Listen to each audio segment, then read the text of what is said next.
Abra sua Bíblia comigo no livro de Atos dos Apóstolos, capítulo 27, verso 5.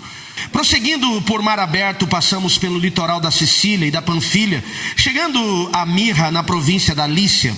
Ali o oficial no comando encontrou um navio egípcio de Alexandria, que estava de partida para a Itália, então nos fez embarcar.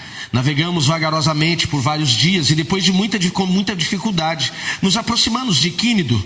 Por causa dos ventos contrários, atravessamos para Creta, acompanhamos o litoral menos exposto da ilha, de frente ao cabo de Salmona. Costeamos a ilha com grande esforço até chegarmos aos bons portos, perto da cidade de Lazéia. Havíamos perdido muito tempo, as condições climáticas estavam se tornando perigosas para a navegação, pois se aproximava o fim do outono, o início do inverno. Paulo então tratou dessa questão com os oficiais do navio e disse a eles: senhores, se prosseguirmos, vejo que teremos problemas adiante. Haverá grande prejuízo para o navio e para a carga, e perigo para a nossa vida. Mas o oficial encarregado dos prisioneiros deu mais ouvido ao capitão e ao proprietário do navio do que a Paulo. Uma vez que Bons Portos era uma enseada aberta, um péssimo lugar para passar o inverno, a maioria da tripulação desejava ir a Fenícia, que ficava mais adiante, à costa de Creta, e passar o inverno ali. Fenícia era um bom porto com abertura apenas para o sudoeste e noroeste, quando um vento então leve começou a soprar ao sul. Preste bem atenção nessa parte. Pensaram que conseguiriam chegar lá a salvo, por isso levantaram âncora e foram costeando Creta. Mas o tempo mudou de repente. Um vento com força de furacão chamado Nordeste soprou a ilha e nos empurrou para mar aberto, nos tirando do caminho que estávamos navegando.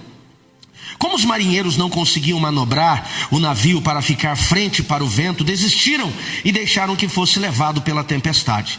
Navegamos pelo lado menos exposto de uma ilha pequena chamada Cauda, onde com muito custo conseguimos içar para bordo do barco salva-vidas que viajava rebocado. Então os marinheiros amarraram cordas em volta do casco do navio para forçá-lo e temiam ser arrastados para os bancos de areia de Sirte, diante do litoral africano. Por isso baixaram âncora, flutuaram para desacelerar o navio e deixaram que fosse levado pelo vento. No dia seguinte, como os ventos com força de vendaval continuavam a castigar o navio, a tripulação começou a lançar a carga fora. No terceiro dia, removeram até parte do equipamento do navio e jogaram fora. A tempestade terrível prosseguiu por muitos dias, escondendo o sol, as estrelas, até que todos perderam as esperanças.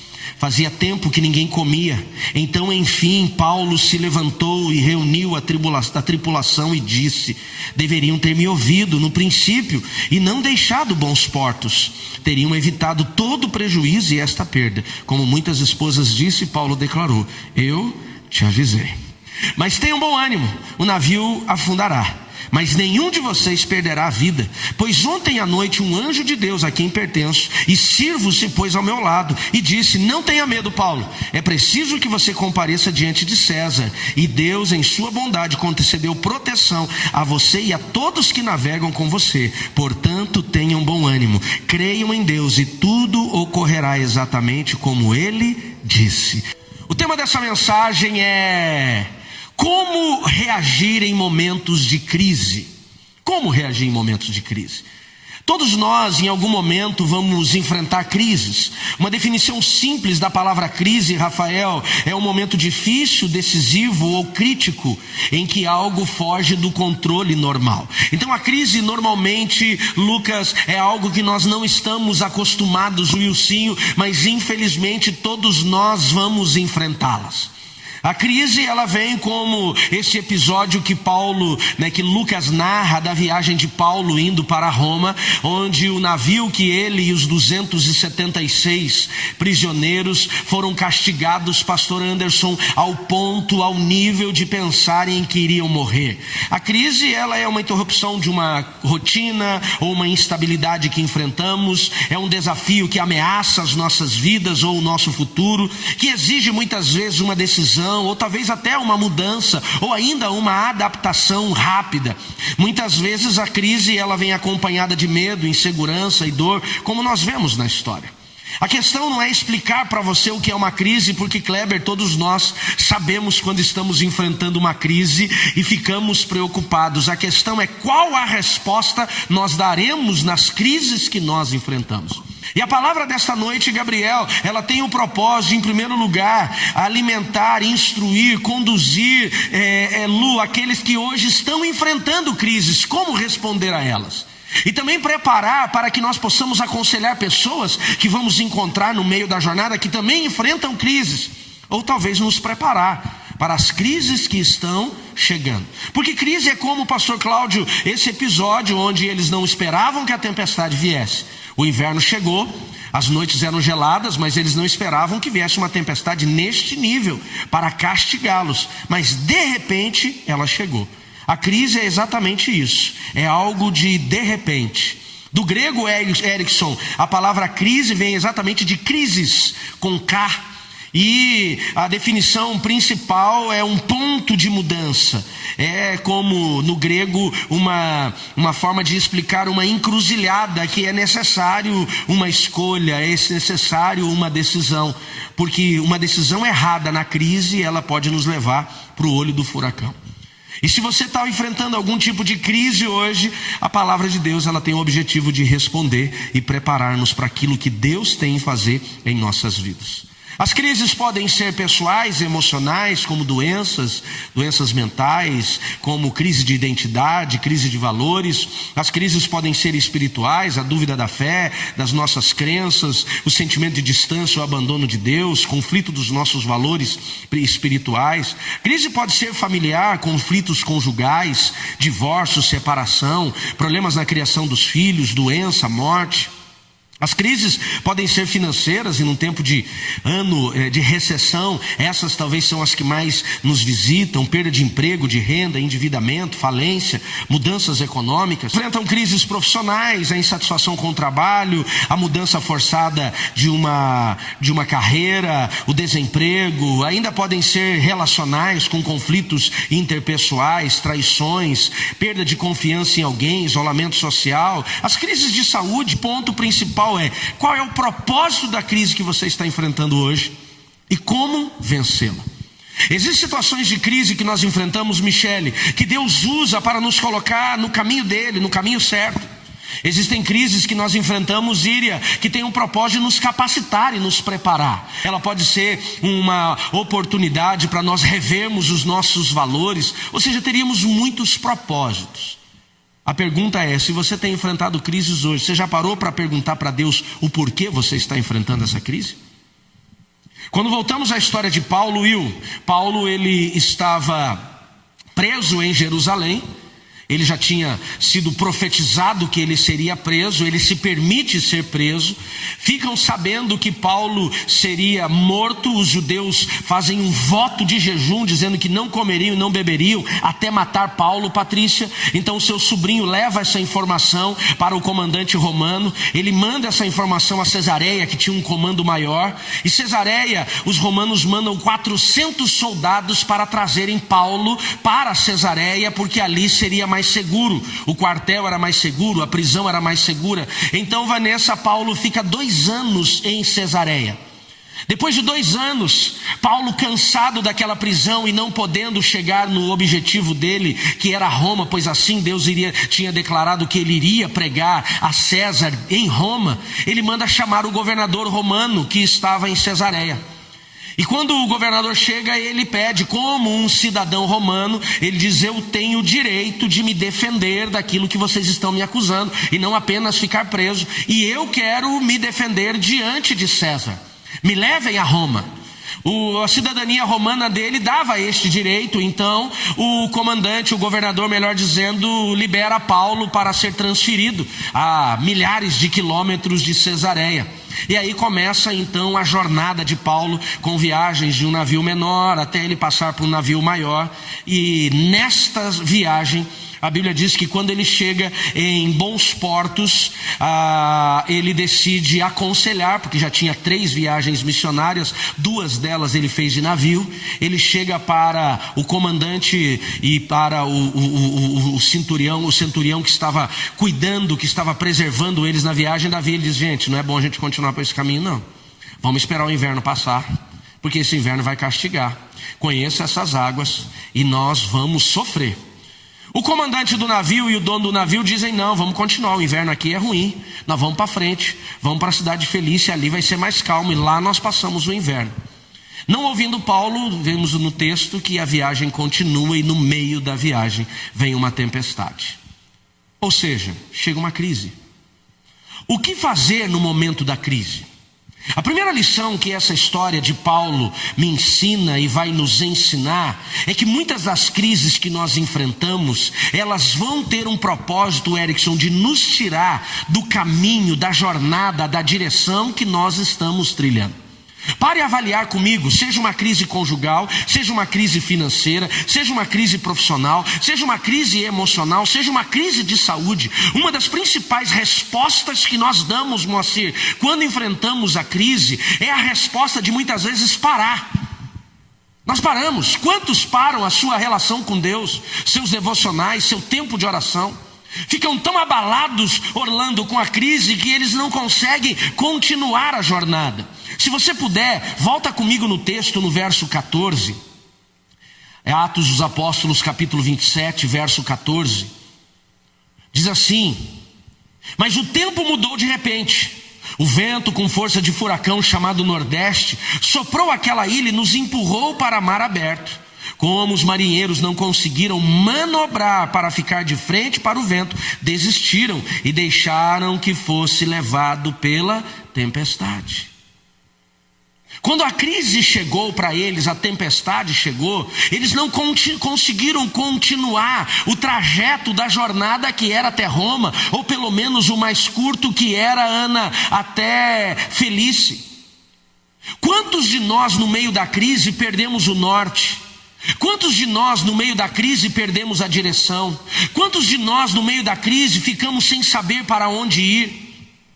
Existem pessoas que quando passam por crise, Luísa, elas, numa crise conjugal, por exemplo, elas perdem a sua relação com Deus. Algumas colocam os pés pelas mãos.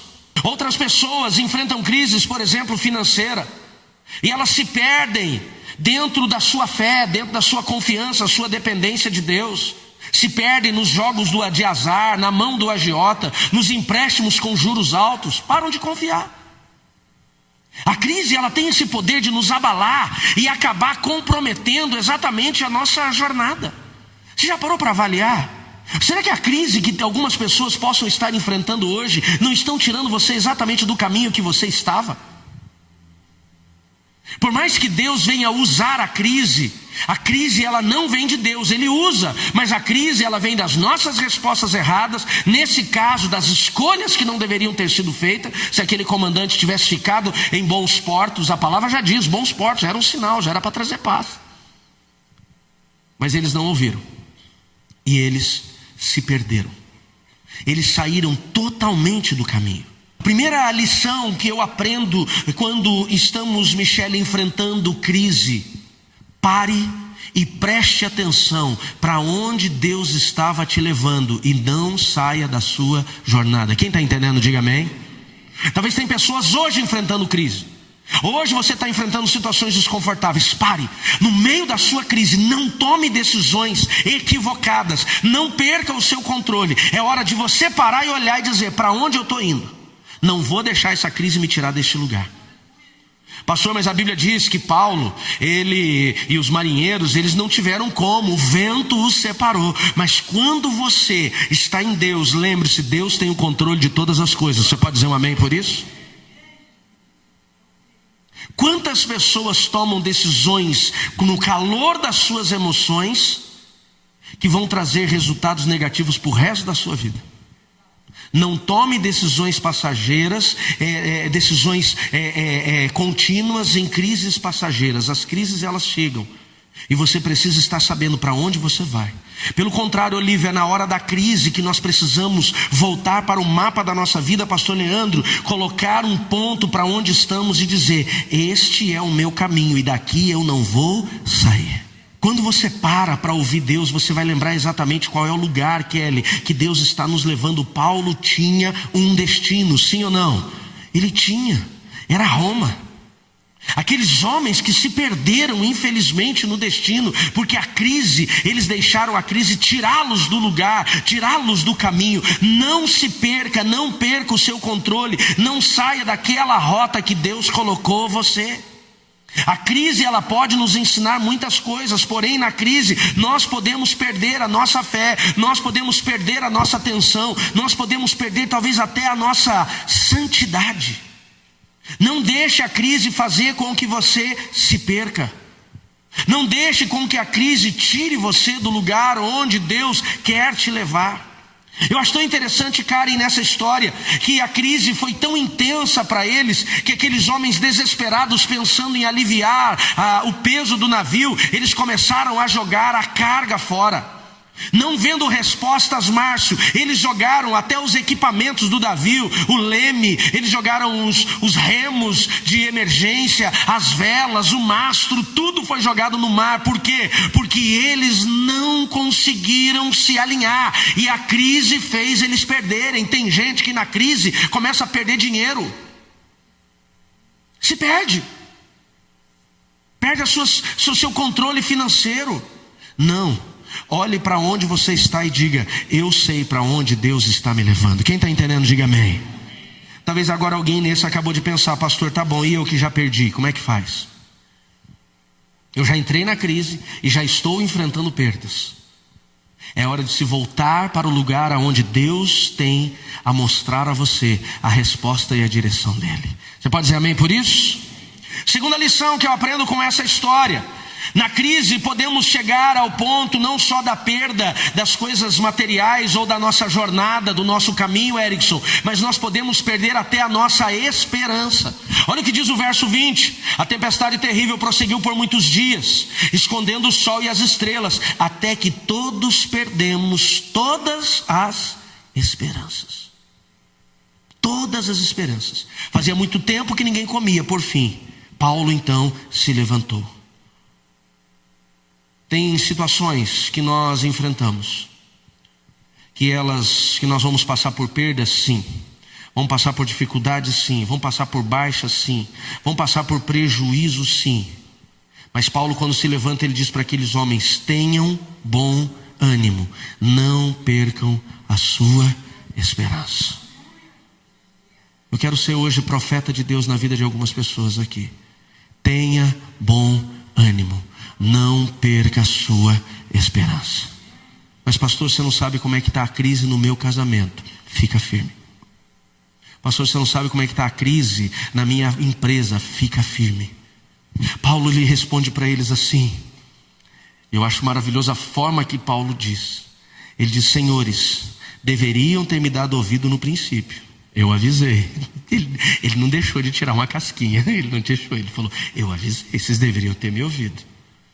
Ele diz: mas tenham bom ânimo. O navio afundará, mas nenhum de vocês perderá a vida. Talvez, Bruno, em meio a essa crise, perdas nós vamos enfrentar. Alguns vão perder amizades, mas se as amizades foram embora na hora da crise, não eram amizades verdadeiras. Alguns aqui talvez vão ter perdas financeiras, de resultados. E nós precisamos entender qual é a dinâmica do arco e da flecha. Eu sei que você já conhece essa metáfora. Mas uma flecha, para que ela possa ter um caminho bem longo, o que o arqueiro precisa fazer? Tanger. Tem situações que nós vamos ter que voltar atrás. Quem está me entendendo, diga amém. Talvez algumas pessoas aqui hoje estão voltando atrás. Deus está tangendo você, ou a crise está permitindo você voltar um pouco. E você está olhando dizendo: mas eu estou sofrendo perda. Paulo diz: tem bom ânimo, calma. Calma. Animem-se. E hoje a palavra de Deus nessa noite gelada para algumas pessoas é: animem-se, nem tudo está acabado. Paulo diz: vão ter perdas, o navio inclusive vai afundar, mas ele diz: vocês ficarão vivos.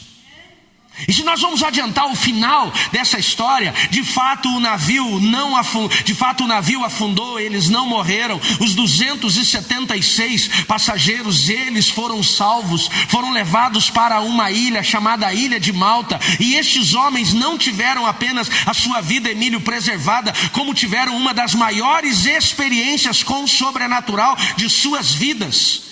A Bíblia diz que quando Paulo chega com seus companheiros naquela ilha, eles estavam molhados. Os moradores da ilha de Malta, que eram conhecidos, Leandro, como bárbaros, Marília, eles vieram e não só acudiram. Vocês usam essa palavra, acudiram? Essa é bem antiga, né? Não só salvaram, como trouxeram para a praia.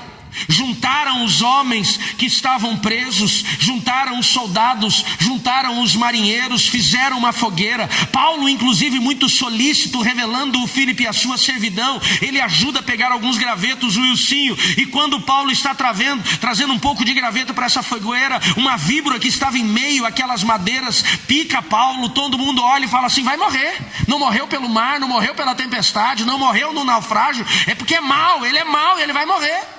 Acabou para ele.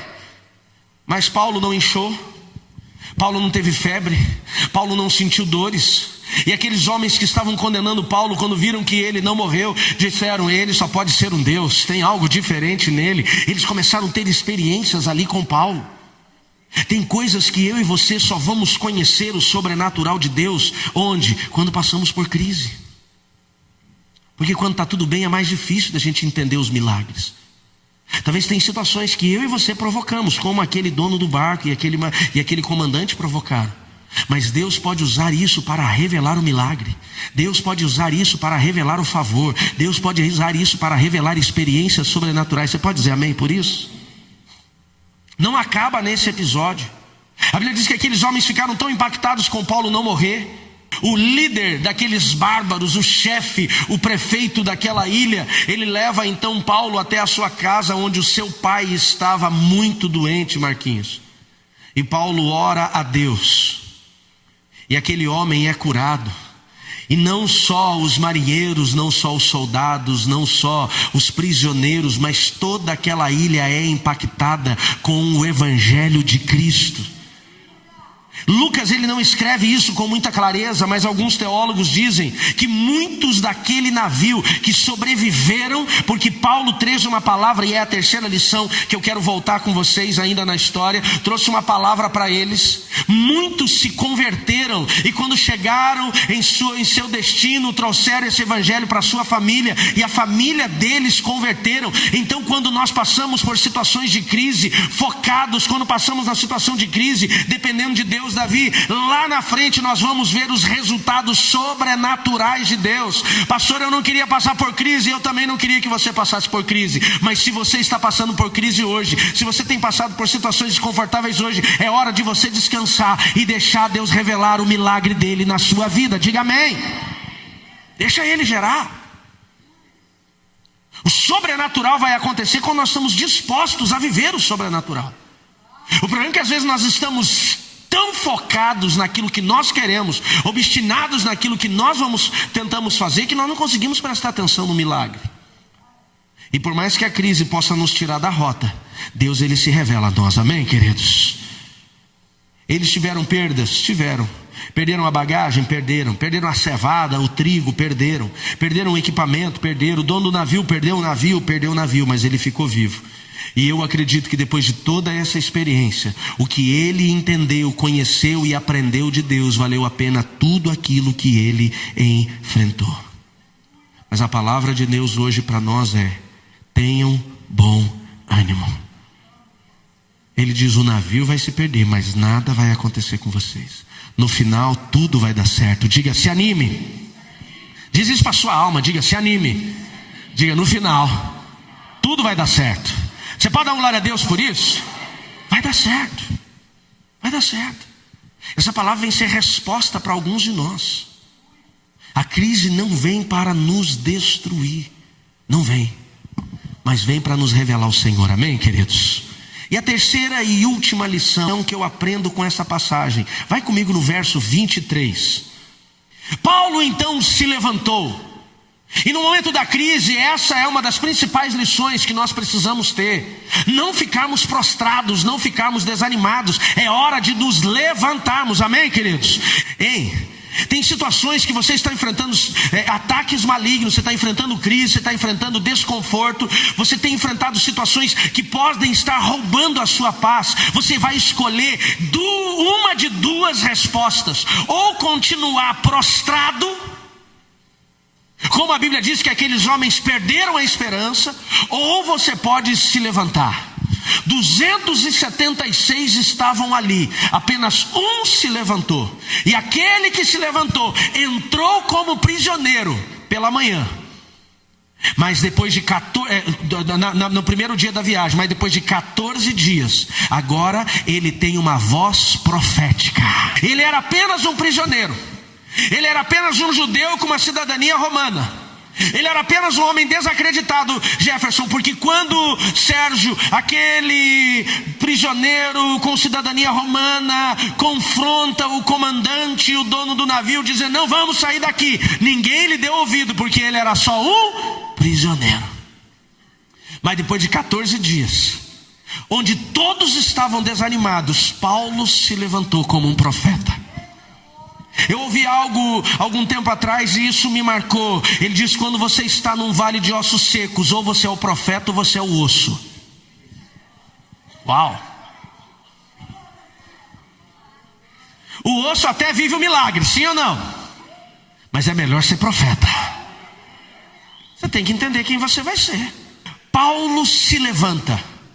E ele diz no verso 23: ontem à noite, um anjo de Deus, a quem pertenço e sirvo, se pôs ao meu lado. Terceira lição: você pode estar perdido, mas Deus sabe onde você está.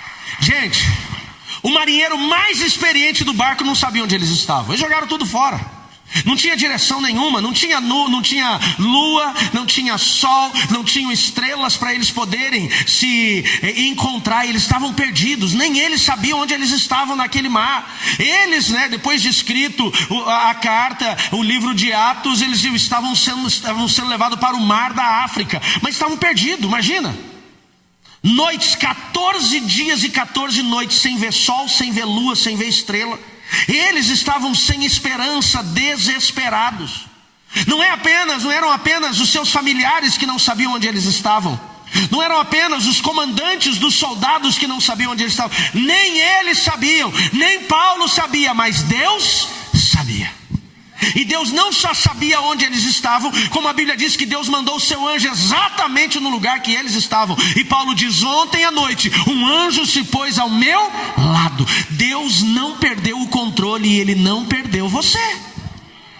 Pastor, mas eu estou perdido, não sei mais o que fazer. Mas Deus vai te encontrar. O texto diz que o anjo encontrou, quando todos estavam sem esperança, o anjo encontrou para trazer esperança. Quando todos estavam perdidos em alto mar, depois de 14 dias, na pior noite, onde eles já não tinham mais expectativa, o anjo de Deus achou eles. E Deus, da mesma forma, vai encontrar todo aquele que está na sua crise. Deus vai encontrar você. E ele não apenas encontrou para dar uma olhada como é que está a situação e voltou. Não, ele encontrou e trouxe uma resposta. Hoje, Deus tem resposta para homens e mulheres aqui. Você pode dizer amém sobre isso? A resposta de Deus para aqueles homens foi: não desespere, não tenham medo. Ele diz: é preciso que eu compareça diante de César. E Deus, em sua bondade, concedeu proteção a todos que navegam com você, disse o anjo. Ele está declarando: tudo que vocês estão enfrentando vai acabar. E o último verso ele diz: creio em Deus que tudo ocorrerá exatamente como Deus disse. Jussara tinha uma palavra para Paulo. E a palavra de Paulo, ela acaba se estendendo para todos aqueles que o acompanhavam. Pastor, eu não tenho palavra de Deus na minha vida, então fica perto de quem tem. Pastor, eu não tenho nenhuma promessa de Deus na minha vida, então fica perto de quem tem promessa. Talvez daqueles 277 homens junto com Paulo, os 276 não tinham nenhuma palavra, mas porque Paulo tinha uma palavra, os 276 foram guardados, protegidos por causa de Paulo. Tem uma versão, se eu não me engano, a corrigida, Almeida corrigida, diz assim: Paulo, não se desespere, porque eu entreguei a você os 276 que estão com você. Deus salvou 276 só por causa de um que estava ali. Às vezes nós estamos meio fora do trilho, a gente está meio perdido, mas quando a gente está perto de alguém que está achado, alguém que se encontrou em Deus, Deus nos guarda por causa deles, amém, queridos? Pois eu vou dizer aqui, tem pais aqui que seus filhos não morreram ainda nas drogas, no crime, não morreram por causa dos seus erros, porque tem um pai e uma mãe que tem um caminho, que tem um destino. Tem maridos que não perderam a vida ainda porque tem esposa que está orando. Nós encontramos famílias que ainda não foram totalmente destruídas porque tem um crente em Deus. A Bíblia diz que Deus precisa só de um justo para salvar uma cidade. Continue no lugar, amém, queridos? Continue no lugar que Deus te colocou. A palavra ficou muito clara para aqueles homens: fiquem firmes naquilo que vocês estão enfrentando, porque tudo isso vai passar. E passou. E a crise, ela acabou. Depois do naufrágio em Malta, todos eles sobreviveram. Depois de Paulo sofrer aquele incidente com a víbora, Deus, ele não sofreu nenhum dano, Deus se revela, né? Paulo cura o pai de Públio e de outros doentes daquela ilha. Durante 3 meses eles permaneceram naquela ilha e foram bem tratados. Foram dali para Siracusa, na Sicília, pararam lá 3 dias, Atos 28 fala isso. Depois saíram da Siracusa e foram para Régio, sul da Itália. Esperaram um vento favorável. Ali eles continuaram viagem e foram até Três Vendas, via Ápia, o fórum de Ápio diz. Ali os irmãos de Roma vêm ao encontro de Paulo, o abraçam e o recebem, até ele chegar enfim à sua viagem. 6 meses de viagem Paulo levou, desde o momento em que saiu de Cesareia até ele chegar em Roma. 6 meses. Desses 6 meses podemos ter certeza que 5 meses e meio foram de crise. Talvez para alguns hoje é uma resposta: pastor, quanto tempo vai durar a minha crise? Meio ano? 5 meses? Eu não sei. Mas eu quero dizer para vocês, diante dos céus, ela vai acabar. E onde Deus quer te levar, Ele vai te levar.